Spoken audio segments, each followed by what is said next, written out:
Okay, ang isang advantage ng nakikita ko dito sa baril na to for shooting competition ay yung kanyang yung thumb rest. Ayan, kasama na po sa stock. So ibig sabihin na from the box kasama na po itong thumb rest na to. Ayan. So kung hindi ka sanay ng thumb rest, choice mo rin, pwede mo rin siyang tanggalin. Ayan, pero I think advantage na po ito kasi nakakatulong po sa pag-grip natin. So ganoon din po dito sa likod niya. Yung ambidextrous safety, pina-extend na rin po siya. Ayan, maganda rin yung yung grip, yung trigger niya, guys. Ayan, flat na rin.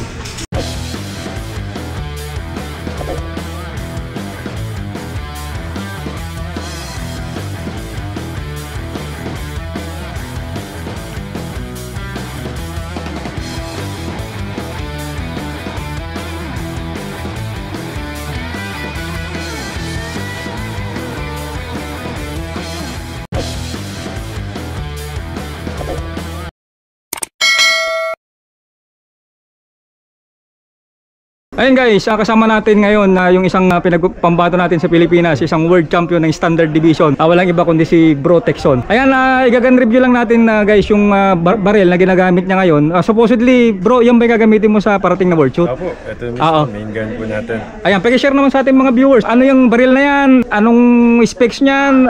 Yan ay standard division. Ayan. Gamit po natin is yung nauuso ngayon na KMR. Specific na model po niya is KMR LO2 Orca. Ang pinaka-grades ko lang po dito is yung Magwell, the rest full. Yan po ay stock gun from the box. Opo. From the box. Pero ito, aftermarket na po. Aftermarket grip, na. Magwell. So in short, ang napalitan mo lang dyan bro, yung grip saka yung Magwell. From the box, ipakita naman natin kasi alam naman natin na tayo ay naglalaro sa isang shooting competition. Ano yung pinaka best dito sa gun na yun for shooting competition na from the box? Pinaka nagustuhan ko sa kanya is trigger, stock po lahat. And then tuning, wala na akong kailangan gunsmith eh. Ako na lang, pihit-pihit na lang dito sa trigger. Sa palagay mo bro, pagka kinalabit mo yan, ilang pounds yung ating trigger? Sa 1.8 to 2. Ikasa naman bro, yan, in terms naman sa recoil, nakita nyo naman guys, napakalambot. Sige bro, isang kasa pa. Ayan o. Napakalambot. So ibig sabihin, yung recoil niya, yung trigger, as is na po yun from the box. So ready for competition na. Naman sa magazine, binili mo yan, isang magazine na kasi. Tatlong high capacity magazine, 18 rounds. So ito po ay anong caliber yan? 40 or 9mm? 40 kuya. 40. Ayan, oo. Ayan, nakita naman natin yung baril ni bro. Yan po yung gagamitin na sa World Shoot. Sana supportahan po natin siya sa World Shoot. Ayan. Good luck bro and thank you sa pagpapalag natin vlog interview. Ayan, thank you.